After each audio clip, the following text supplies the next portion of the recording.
Welcome back, Chelsea fans, to another London is Blue YouTube edition. This time, unfortunately, talking about a huge Chelsea loss in the first leg of the UEFA Champions League semifinal against Barcelona at the Johan Cruyff Arena. It was a really difficult match, clearly not the result that I had wanted to talk about today that I think we anticipated. And we're going to talk about why that happened in this video and kind of go through the different pieces that kind of made up the puzzle to a really disappointing day for Chelsea Football Club, because certainly not what I had on the old bingo card here. First and foremost, just want to say this because I think after a really disappointing loss against Barcelona, one that's going to be really, really difficult, if not, nigh on impossible to overcome in a second leg. This Chelsea team has brought nothing but joy this year to me, especially as other parts of the club don't necessarily function in the best way. This Chelsea women's team has been incredible. It's only their second loss of the season. We're recording this on April 21st.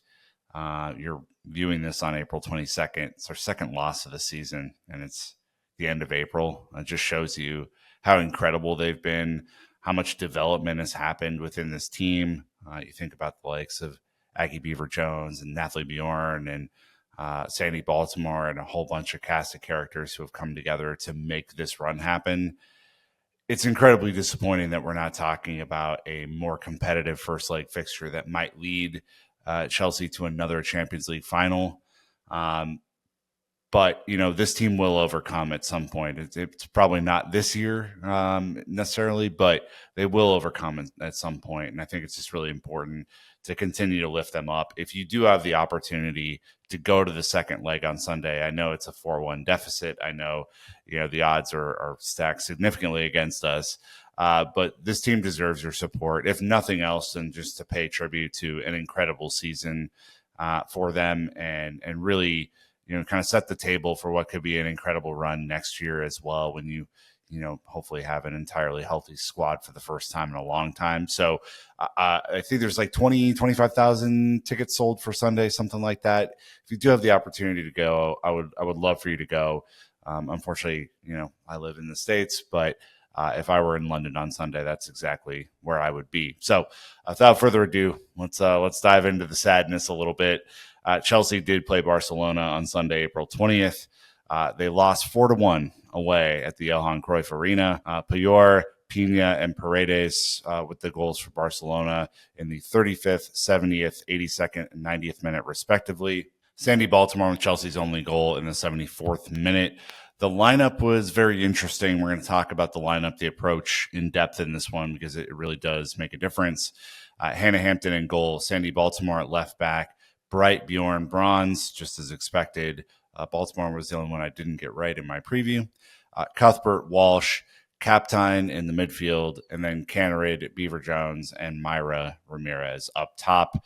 Used subs of Kat Macario in the 61st minute, Guro Wrighton in the 61st minute, Naomi Gurma in the 81st minute, and Shukun Nuskin in the 88th minute. Unused subs of basically everybody else, including both goalkeepers, Cox and Spencer, Neve Charles, Ashley Lawrence, Millie Simpom, Oriane Jean-Francois, Lola Brown, and Micah Hamano. The stats are pretty accurate, and they tell a pretty accurate story for this one. Barcelona, 19 shots to Chelsea's 4. Barcelona, 9 shots on target to Chelsea's 2. They had 64% possession, 601 passes to our 336. 87% pass accuracy to our 79. We committed 12 fouls. They committed 8. Refereeing plays a part in that. We had 2 yellow cards to their 1. We had 3 corners to their 4. So the stats sometimes don't tell a full story. This was a pretty accurate story. We got completely blown away and played into Barcelona's hands with the way that we know they like to play. And we'll talk a little bit about why that happened. Bon Pastor said after the game, and I quote, "Tonight was difficult. It's difficult to lose the game, but also to lose conceding 4 goals. I said before the game that these games are difficult because Barcelona are one of, if not the best team in Europe. When we were at 2-1 down, we were not really in a bad situation because it was only a 1-goal difference, even if our mentality going into the game was to win the game. But the last 10 minutes was not good enough. We made, as a team, too many mistakes in the game tonight to be able to have a better performance and a better result. And it's hard to take umbrage with anything that she said there because it certainly was not a good enough performance. And certainly probably, if you're one of the players who played or one of the players who didn't play, not the performance that you wanted to have at this stage of the season after building up to this critical moment. And, I think for those who were following me on Twitter, who were, disappointed, that I was as disappointed as I was during the match, the contextual piece of this for me is that, Chelsea have been so dominant in the WSL. They've been so dominant in the FA Cup. They've been dominant in the League Cup at times, and at times not really cared about it too much. Those 3 trophies, I probably sound like an absolute jerk saying this. Those 3 trophies, for some time, Chelsea have had a really good run on. The Champions League trophy every single year for the last 5 or 6 years has been the one that's just been slightly out of reach, right? Maybe we lack just a little bit of quality to overcome the best of the best competition in Europe. And, Chelsea did survive a onslaught against a very injured Man City team, a team that plays us incredibly difficult, had a very big win at home to seal our semifinal berth. But this is the competition that Chelsea are really, really trying to win. It kind of reminds me of the old, kind of early Roman Abramovich days when we could never quite get over the top, right? Never quite get there. And it kind of feels that way right now for Chelsea women, that despite the incredible performances and the incredible silverware cabinet, our friend Adam Burridge at Chelsea Tours at the stadium said that they literally don't have any more room for Chelsea women's trophies in the entire huge trophy cabinet that they have right off of Stamford Bridge in the museum. Despite all that, this is the one that I think everyone was really hungry for. It's the one that we're kind of waiting for all season to get to this stage, to play the best of the best competition. And for the last 4 or 5 years, that competition's been Barcelona. They are incredibly good. They obviously beat us handily in the 2021 final. We've gone toe-to-toe with them the last 2 seasons in the semifinals, just barely missing out on the final. And we played them incredibly tough. We frustrated the absolute hell out of them. We beat them away last year, 1-0, in what I think is my favorite ever Chelsea women's performance. And to go and capitulate, especially late in the second half like this, is incredibly disappointing. There can be no other way to put it. I think we're all really ramped up for this one. And I think part of the reason this happened, and we'll get into insight number 1 here in the video, I think Bon Pastor took the wrong approach. I previewed in my match preview for the Barcelona game that Chelsea had a couple of options. Were they going to kind of take the Emma Hayes approach from the last 2 years, which is defend like absolute crazy people, frustrate Barcelona, nick the odd goal, and go through, based on skill and will, just will to get through this Barcelona team? Or were they going to play Bon Pastor's preferred style? Now, Bon Pastor has had success against Barcelona in the past. She's obviously beaten them in a Champions League final. Kat Macario was a part of that team, right? Like, there is history to suggest that Bon Pastor's style can work. Unfortunately, I don't think Chelsea's personnel at the minute has the ability to press Barcelona in the way that Bon Pastor would prefer her team's press, to win the ball high up in the pitch. And especially when you're playing against an excellent passing team, a team in Barcelona that moves and passes incredibly well, that creates overloads and mismatches all over the field, you need a resolute defensive performance to even have a shot against them. I mean, Wolfsburg, who are a very good team in their own right in the quarterfinals, lost 10-2 on aggregate to Barcelona. Barcelona is the real deal, and we know that they're an old foil for us. They play a style, we might play a slightly different style, and I think Bon Pastor went into this game trying to assert her style of play against the best team in the world, and I don't think it went that well. The scoreline would indicate it didn't go that well, but the performance in general didn't go that well. It was a team in Chelsea that looked on the back foot the entire game and never really got into it, could never really get into any real pressing, winning of the ball high up the pitch. Only had 4 total shots with 2 on target, so never really even had a chance to go ahead in this game. Obviously had the early penalty that we gave away, which is incredibly unfortunate, but Hampton makes a great save. And then we just kind of let them do whatever they wanted to do. We got incredibly stretched along the way. And it was just the wrong approach for me. I think sometimes, even if you have principles as a manager, sometimes you have to concede that another team is going to be better at a particular style of play than you are. And I don't think there's any harm or any shame in shithousing your way to a result that gets you to a Champions League final against, for my money, the best team in the world in Barcelona. I don't think there's any harm in that. They're hard enough to play with the refereeing on their side as it is, to give them ample space and to have, really, open, direct chances created against you in the way that we did. I think Bon Pastor got it wrong. And she's only gotten it wrong a couple times this year, to her credit. She's been an incredibly good manager for Chelsea so far. And I definitely look forward to seeing her grow and evolve in her approach and the way the team plays, her preferred style of play. But for this moment, I think she got it completely wrong. And I go to what Kira Walsh said after the game. She said it's a hard one to reflect on. Perhaps we should have looked to shut up shop a little bit more after our goal and look to take the result back to Stamford Bridge, as it was 2-1. 2-1's obviously, a result that you can overcome. But we always look to take the game to our opponents. And of course, it's easy to say things in hindsight afterwards. We were probably a bit too open in the second half, and credit to Barcelona, they punished us. This tie isn't over. They still got to come to Stamford Bridge, and we're going to give it our all to turn things around. It's going to be tough to turn around a 3-goal deficit, but we've done it before. We showed that against Man City, and we know what we're capable of. I think most Chelsea fans watching that, knowing that, we were lucky to get one back, Sandy Baltimore's excellent strike to get us back into the tie after we went 2-0 down. I think we expected to shut up shop. I think we expected to frustrate them, to try and take whatever we could out of this game and try and live to fight another day. And we didn't.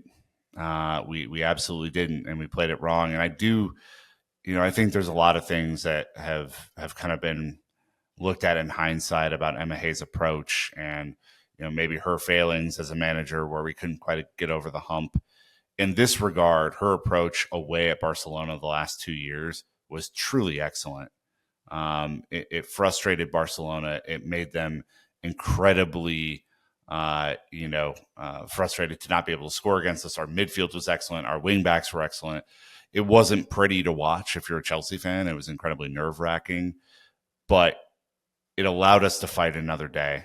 It allowed us to compete. And right now, it's hard to imagine turning around, scoring, 3 goals minimum without giving up any and getting back in the tie. And I said this in my preview. You can't really, if you're Chelsea, you're probably not going to win the 2-leg tie in the first leg, but you can certainly lose it. And that's kind of, the fault of the approach and the play on the field, where the team just weren't able to gel. Insight number 2 is just a completely missing attack. I mean, I think I looked at the average positioning chart, and it was Myra up top, as she was last year, kind of all alone, trying to do a lot of work against Barcelona center backs by herself. Johanna Rittenkanterid slightly over the halfway line, and then Aggie Beaver-Jones slightly behind her, everyone else behind the halfway line. I think when you look at the Chelsea attack, it's been kind of sputtering here the second half of the season. Certainly not what it was at the start of the season. And I think what frustrates me about that is, like, there's clearly talent in this team, but I think the approach and the personnel didn't really match up to what we needed to do. We tried to play out. We tried to play out of Barcelona's press. We got the long balls all wrong to the likes of JRK and Myra. Aggie's not really a left winger. Obviously we're missing Lauren James to injury, and that's devastating for these fixtures. But Aggie on the left didn't make as much sense to me. I also thought that, despite Sandy Baltimore scoring the goal, she had a tough go of it, and acquitted herself okay at left back. But I would have liked to see her further up the pitch with her carrying ability and her skill to maybe give us a little bit of a breather and maybe keep possession a little bit better. So I think the attack just was completely misguided. And part of that, I'm looking at is Myra's been a little bit off the boil now. And I'm curious if maybe Aggie through the center in a match like this would have been the right call. Clearly, Sam Kerr's not going to play a part this season. Clearly, Mia Fishel not even in the Champions League squad. So you really have kind of two options there in a way, unless you're going to play Kat Mack as kind of a false nine, which I didn't think was feasible. So I just don't think it was organized effectively. And, I think that's part of the reason why we couldn't really get into the game. Even when we were able to break up Barcelona's possession, we weren't able to move the ball forward in any really cohesive way. The last point I'll make on this game, because I don't want to beat a dead horse or make anyone feel worse about this than I already do. But the last thing I'll say about this one is when it comes to midfield and defense, it was a really, really tough day. The fullbacks were pushed up to try and create overloads, which left Natalie Bjorn and Millie Bright 2-on-3 for a lot of the game. Lucy Bronze tried to get back as much as she could, but she had a pretty awful game herself. I think she was she's 6'1" on a sofa score, and Bjorn was 6'1". Millie Bright was a 5'9" on the day. It was really, really difficult. Walsh and Cuthbert couldn't really get in the game. Captine was missing. It was just a poor day out. And Baltimore ends up with a 7-2 sofa score, I think largely through her goal contribution. But she had a tough old day against Graham Hansen as well. And it just makes for a difficult read, because Chelsea's defense this season has been so resolute and so difficult to break down. And, the leadership of Millie Bright, the excellent play lately of Natalie Bjorn, Lucy Bronze having an incredible season, just didn't turn up. And, unfortunately, Kira Walsh is not the most mobile of midfielders. And I don't think she ever really got in the game. It was ever able to really control the tempo, help us break out of some difficult pressing situations. Erin Cuthbert was trying everything to get into the Barcelona players, committing a couple of little silly fouls along the way, but never was able to really take control of the game like she was last year, where she was absolutely dominant in midfield. And Barcelona's midfield ran through ours. It was hot knife through butter stuff, and that contributes to the end of the game looking like it does, right? Because for whatever reason, that is what we think about now with Barcelona's excellent midfield against our midfielders. I thought that was going to be the pinch point of the game. It was our Aaron and Vika and Kira able to go toe to toe with Barcelona's excellent midfield. Bonmati and Puteas and Guijarro. Like, it just wasn't a contest, unfortunately, and that really did lead to Pariuelo, Payor, Caroline Graham Hansen, and then Pina later on, just kind of having open opportunities. Some excellent play in there. Obviously, there were some excellent tricks and flicks to create the goals, but it wasn't our day in that regard. And I think the approach, the lack of any sort of attack to kind of spell us, and the midfield and defense tiring later on were kind of the three insights that I took out of this game.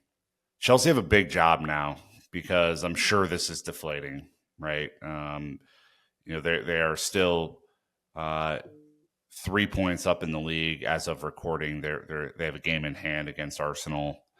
If they win that, they go back to six up in the league, with only 1, 2, 3, 4 matches to play. So hypothetically, you could clinch the league against Tottenham and on May 4th, which would be great.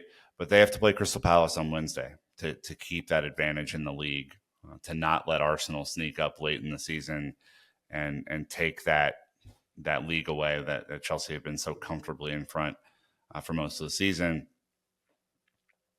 Chelsea play Palace Wednesday, 1:15. They play Barcelona at home on Sunday, April 27th at 9 a.m. Eastern, 8 a.m. Central in the States. That'll be on DAZN, the app, if you are looking to watch that one. Then we have Manchester United. This is probably the crucial match of the league season, April 30th, which is a Wednesday. Then Tottenham on Sunday, May 4th. Then close the league season with Liverpool at home on May 10th. And then, of course, the FA Cup final on May 18th. Still a lot of football to play for Chelsea. It's going to be a challenge for sure to kind of get your heads right after a really disappointing performance in the biggest game of the season so far. We'll see if they can do it, right? We'll see if they can really take it to Barcelona in the second leg. I do hope everyone turns up for that game and really cheers them on, because they're an incredible team. They deserve all the love and plaudits that people give them. So please turn up on Sunday if you can. And look, you can always believe, but I think Chelsea's focus will probably now turn to the league. We'll probably now turn to the FA Cup, and we'll give this a go. Against this damn foil of an opponent in Barcelona on Sunday, and probably in the same time next year. So, look, I'll end this one here. A bit of a somber one. Sorry to bum you out if you were looking for a super positive take. I do love this team. I do want them to desperately succeed in this tie against Barcelona. I freaking hate Barcelona. I would love to ruin their Champions League run, but it was a tough first leg, and I think that makes for a really, really difficult second leg now. So, look, believe, get into it on Sunday, show up and root them on. And until next time, Chelsea fans, you know what to do. Keep the blue flag flying high.